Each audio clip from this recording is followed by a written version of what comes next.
Los Angeles had always carried the sheen of Hollywood dreams and coastal wealth. But on a warm June evening in 2025, that dream turned into a nightmare. Sirens screamed through downtown LA as emergency responders flooded the scene of what would quickly be declared one of the most horrific acts of violence in the city's recent history. Eyewitnesses claimed the chaos unfolded in seconds. A van filled with undocumented migrants from a notorious Central American cartel had crashed into a crowded outdoor plaza, its passengers jumping out with firearms, creating a horrifying shootout. By the time police regained control, 7 American citizens lay dead, with dozens injured. Among the victims was a local firefighter and a young mother of 2. The attackers were identified almost instantly, members of a cartel already on ICE's radar, but never apprehended due to so-called sanctuary city protections. The entire city was reeling. National media scrambled to cover the unfolding story. But President Donald Trump didn't wait for the news cycle. He took action. From the Oval Office, President Trump addressed the nation in a firm and emotionally charged speech. Flanked by Press Secretary Caroline Leavitt and Attorney General Pam Bondi, Trump made it clear who he held responsible. "This is not just an act of violence," Trump declared. "This is the consequence of radical left policies that put illegal aliens above American lives. And the one man who has championed those policies in California more than anyone is Adam Schiff."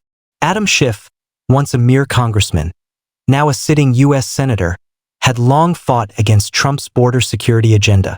As a vocal advocate of sanctuary cities, he had blocked federal cooperation with ICE multiple times and led efforts to defund immigration enforcement. Schiff's allies called it compassionate policy.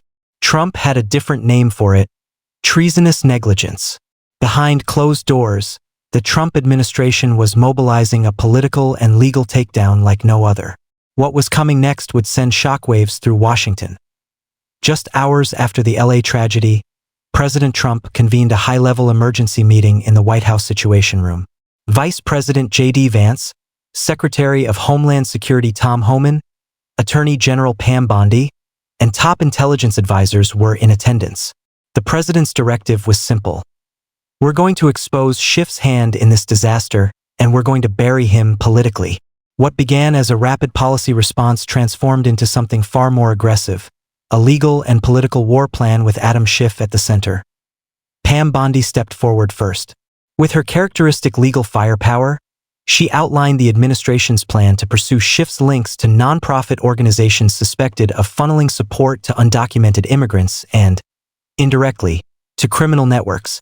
According to DHS intelligence, several of these groups had used legal loopholes encouraged by Schiff's prior legislation to shield their operations from ICE scrutiny. One such group had even aided the very cartel members involved in the LA massacre, providing them temporary housing and false documentation. In a White House press briefing the next morning, Caroline Leavitt didn't hold back. While President Trump has been working relentlessly to protect the American people, Senator Adam Schiff has been working behind the scenes to protect criminals, she said to a stunned room of reporters. "We now have evidence that Schiff's sanctuary policies and funding channels directly contributed to last night's attack. He should be ashamed." The administration announced an immediate executive order, the National Immigration Accountability and Security Order. This directive would cut off all federal funding to any state, city, or nonprofit organization found to be obstructing federal immigration law. It was the toughest crackdown on sanctuary policies in American history, and Trump made clear it was personal. Back in California, Schiff was on defense. At a hastily arranged press conference outside his Los Angeles office, he called Trump's actions an unconstitutional power grab and claimed the White House was using a tragedy to advance a xenophobic agenda. But even members of the press, usually friendly to Schiff, were skeptical. One journalist asked bluntly, "Senator, can you deny that the attackers were protected under policies you fought to defend?" Schiff faltered as Trump's team rolled out documents, statistics, and testimonials from immigration officers and former liberal insiders turned whistleblowers. The tide was shifting. Even some moderate Democrats distanced themselves from Schiff, fearing public backlash. One California state assemblywoman broke ranks publicly. "I'm a Democrat, but my constituents are furious.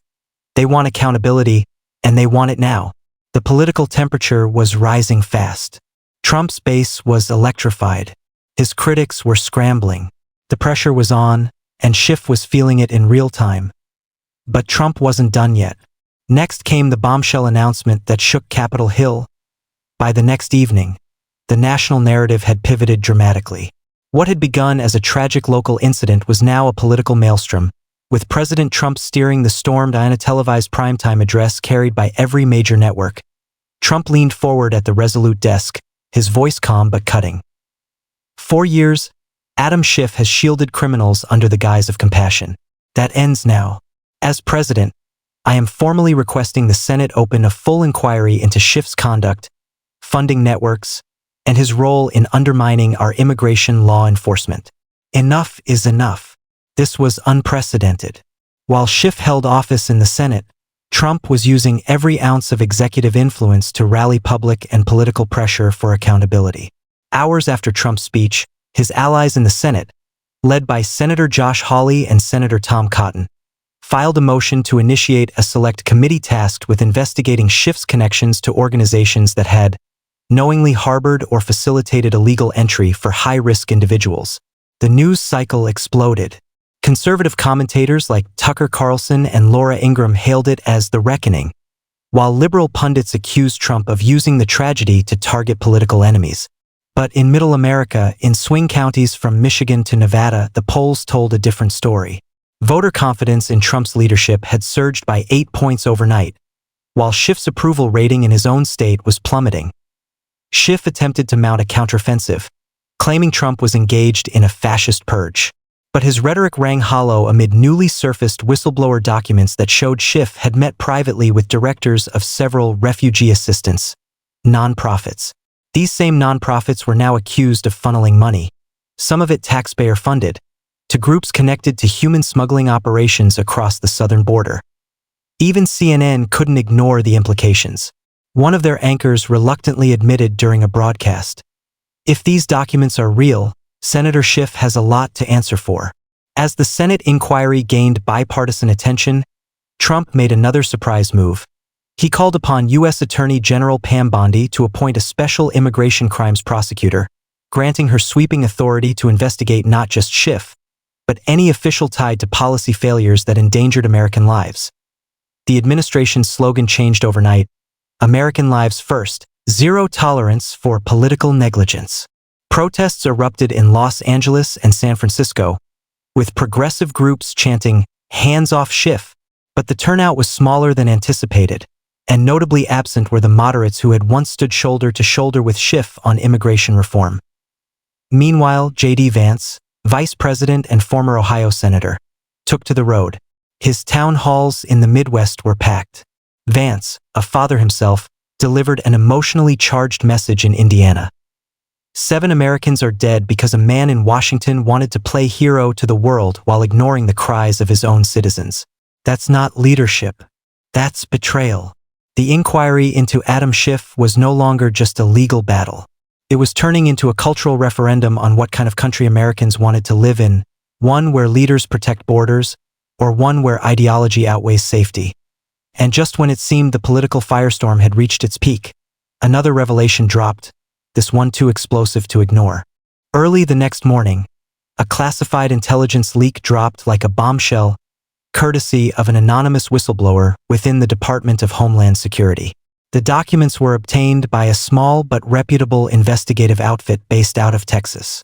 Within hours, the evidence had been verified, published, and shared across the country. The headline screamed across every digital platform. Leaked emails show Adam Schiff personally intervened to halt ICE raid on known cartel hideout in LA just weeks before attack. The leaked emails, dated barely a month before the deadly LA Plaza assault, revealed a chilling truth. Senator Adam Schiff had indeed contacted high-ranking ICE officials through back-channel staff memos, pressuring them to postpone or reconsider a major operation in East Los Angeles targeting cartel-affiliated suspects who were embedded in a known illegal immigrant community. Schiff had warned that such raids would incite fear and violate human rights. That ICE operation, had it gone through, would likely have taken out 4 of the 7 suspects involved in the later Plaza massacre. Pam Bondi responded within minutes of the leak's publication. In a special Justice Department press briefing, she laid it out in no uncertain terms. This isn't just political failure, this is willful obstruction.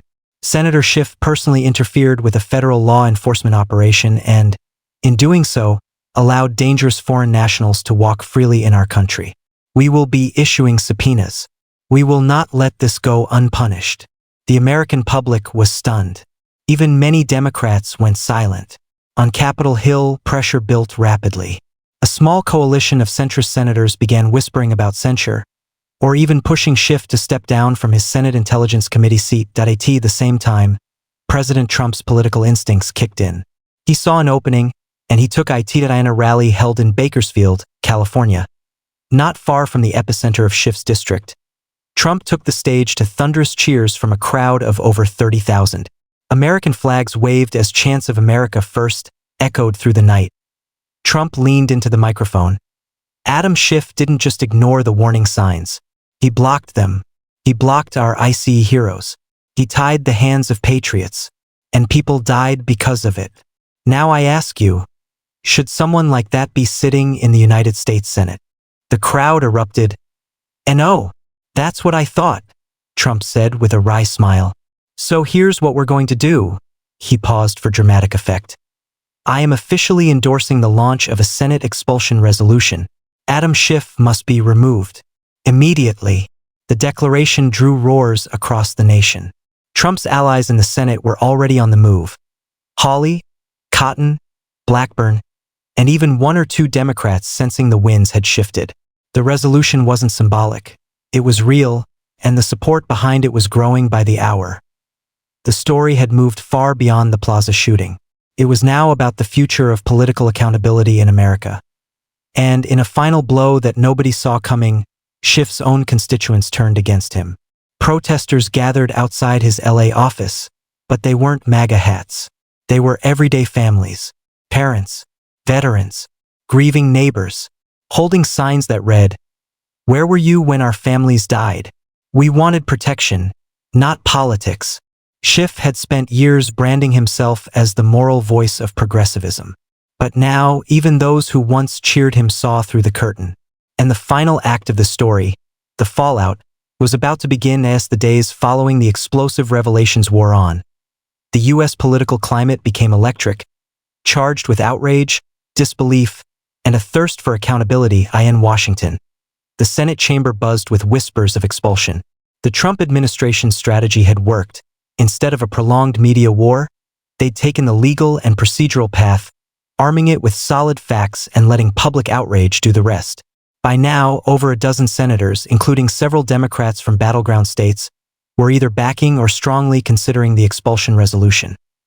President Trump, appearing at another rally in Pennsylvania, put it plainly, when an American citizen breaks the law and causes harm, they go to jail. But when a U.S. senator breaks the law, people start making excuses. Well, not anymore. Not under my watch. Meanwhile, Schiff was unraveling. His media appearances grew increasingly frantic. On CNN, he claimed he was a victim of a far-right smear campaign, insisting that the emails and whistleblower reports were taken out of context. But anchors pushed back. Even mainstream news hosts who once lionized him now challenged his narrative. One moment in particular stood out. A live town hall hosted by ABC News in downtown LA. Schiff was asked by a grieving father, the husband of the young mother killed in the Plaza massacre, why he had pushed to halt the ICE raid that might have saved her life. "Do you even remember her name?" the father asked. Schiff stammered. He didn't. The father walked off the stage. The crowd fell silent. It was over. That single clip went viral nationwide. Millions viewed it on social media. It made its way to TikTok, YouTube, and even foreign news outlets. For many Americans, that was the turning point. The moment the Schiff narrative collapsed entirely. Trump capitalized on it, launching a Secure America tour led by Vice President J.D. Vance and Attorney General Pam Bondi. They held town halls, met with local leaders, and rolled out a comprehensive legislative package. Mandatory cooperation with ICE for federal funding. Expanded authority for local law enforcement to detain illegal immigrants involved in violent crimes. a federal review board to audit nonprofits receiving federal grants for immigration services. The Public Trust Act, banning elected officials from interfering in active federal enforcement operations. The proposed reforms were dubbed the Schiff Amendments, a bitter irony that the man who had once shaped immigration narratives was now the face of catastrophic failure. By late summer, the Senate committee had wrapped its inquiry. The findings were damning. Schiff had indeed obstructed multiple federal investigations, maintained ties with questionable nonprofits, and exhibited behavior unbecoming of a U.S. senator with respect to national security and public safety. On September 8th, the Senate convened in a historic session. After hours of impassioned debate, the final vote was tallied. 69-31 in favor of censure, 52-48 in favor of expulsion, just short of the two-thirds needed. Though Schiff narrowly avoided expulsion, he was stripped of his committee positions and faced growing calls to resign. His approval ratings tanked to historic lows, under 18% statewide. But perhaps the most dramatic moment came the very next day. President Trump, standing in front of a newly constructed border wall section in Arizona, addressed the country once more. "We didn't get to expel Schiff yet, but we exposed him. We protected Americans. And now we're going to finish the job, not just with him, but with every single politician who puts illegals above citizens."